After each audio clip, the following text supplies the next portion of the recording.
Hey everybody, this is Dr. Paulette Hubbard. Call me Dr. Paulette. I'm coming to you today to continue the conversation about minority mental health and what that means to us as minorities. In future postings, I'll be talking about the disparities amongst mental health. And the challenges for minorities. But today I want to talk about stigma. We talk about awareness because in my series, the first part is awareness. And so when we talk about awareness, what do we mean by that? We can't solve a problem if we don't know what the problem is, or even that aware that there is a problem. And in addressing that problem, we have to be able to acknowledge that there is a problem.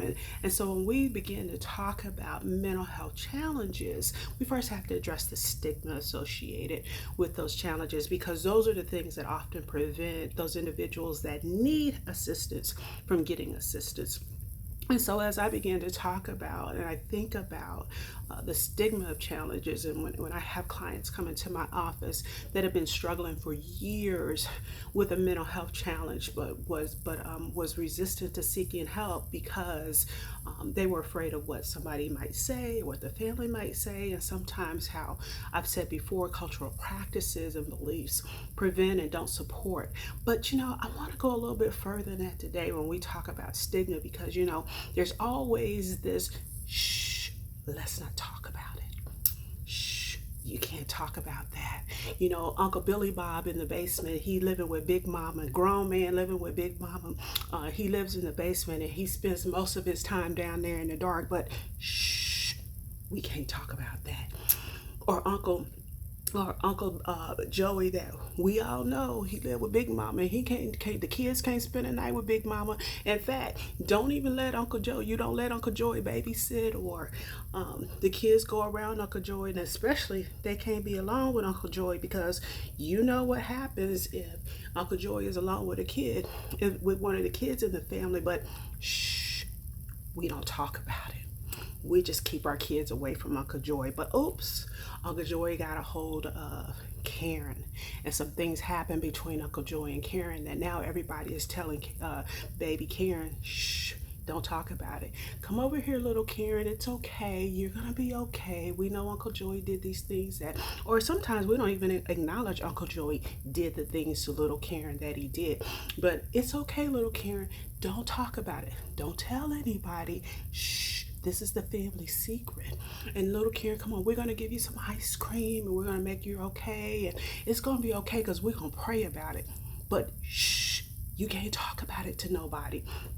And then Karen grows up, and as a teenager, she becomes promiscuous, and she's angry, and she's rebellious, and she's getting in school, and she's in fights, and all these things are going on because nobody ever addressed the things that went down between little Karen and Uncle Joy, because you don't talk about those things. Or Aunt Sally, we know Aunt Sally goes through those highs and lows. One day Aunt Sally is cool as a fan. She's up on her high. Everything is wonderful. She's on shopping sprees. She's buying for the family. She's doing things. She's out and about, and her self-esteem seems high. And then one day, better be careful though. You can't trust that with Aunt Sally, because Aunt Sally might snap. And when she snaps, she goes off on everybody. And then she closes herself up in the room for 2 or 3 days, and nobody checks on her, because that's just Aunt Sally, and that's how she does things. And so the issues are never addressed because you can't talk about it. What is that? What is it that we're not supposed to talk about, and why can't we talk about it? We don't have a problem rallying around people when they're diagnosed with cancer. Somebody has a diagnosis of cancer. Everybody's calling. Everybody's offering their support. Somebody has a heart attack. Everybody's running to the hospital. We're taking care of them. We're making sure that they got what they need. But we have somebody that exhibits some signs of depression or anxiety, or being molested, or whatever the case may be, and all the behaviors that manifest from those type of traumas. But when it comes to those kind of things, we can't talk about it. What is that? That drives me crazy. And if I hear one more person throw around the definition of bipolar, oh, she's just bipolar, oh, he's just bipolar, because you see somebody having a mood swing, if you know somebody, and especially if you live with somebody that is truly bipolar, but they're not being treated or they haven't gotten the help that they need, trust me, you know the difference between a mood swing and somebody that's bipolar. And then we have this attitude about, oh, we just need to pray about it.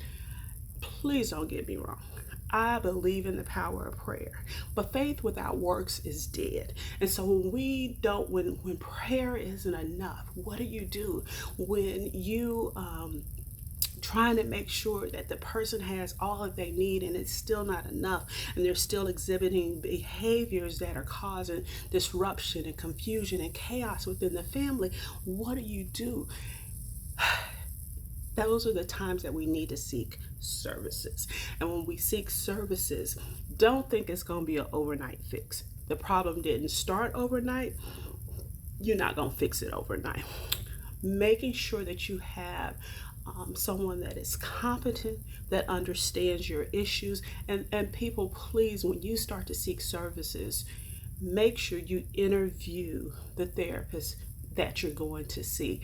Ask them, are they familiar with your culture if they're of a different culture? And you can't even assume that they know what your morals and beliefs and values are. Just because you find another someone that looks like you doesn't necessarily mean that they understand where you come from. So ask them, and if they don't know, are they willing to learn? Because I do realize that in some areas, especially rural areas, you may not have as many options, but is that person willing to learn about who you are and where you come from, and your cultural practices and all those things that are important to you? And then ask that individual, what are their credentials? What do they have experience with? Have they worked with issues or nature or problems that are similar to your problems before? What are the results have been?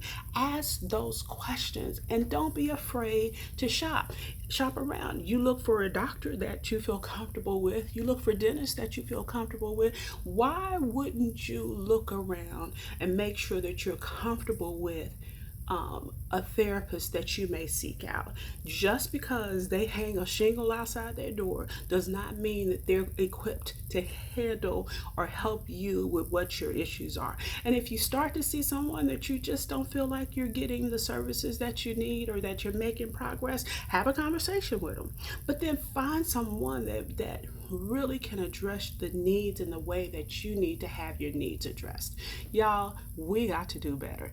We have to start doing better in terms of talking about mental health issues and those challenges that come and the chaos and confusion that it causes, not only for the individual, but sometimes even for the family.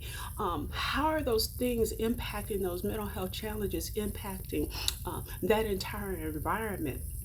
We need to be done with a day like, oh, that's just Aunt Sally, or just, oh, you just keep the kids away from Uncle Joy because shh, we don't talk about it, or Uncle Billy Bob that's down in the basement, and he sits in the dark the majority of the time, but nobody ever bothers to ask what's going on.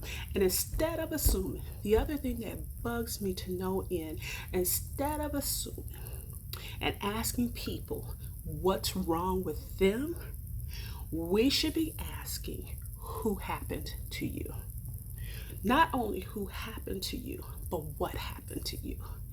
I promise you'll get a lot more results if you ask those questions instead of asking what's wrong with you, because it's usually as a result of something that's happened, some type of trauma or misfortune that's happened to that individual, that you're seeing the mental health challenges being displayed. So the new question is, who happened to you?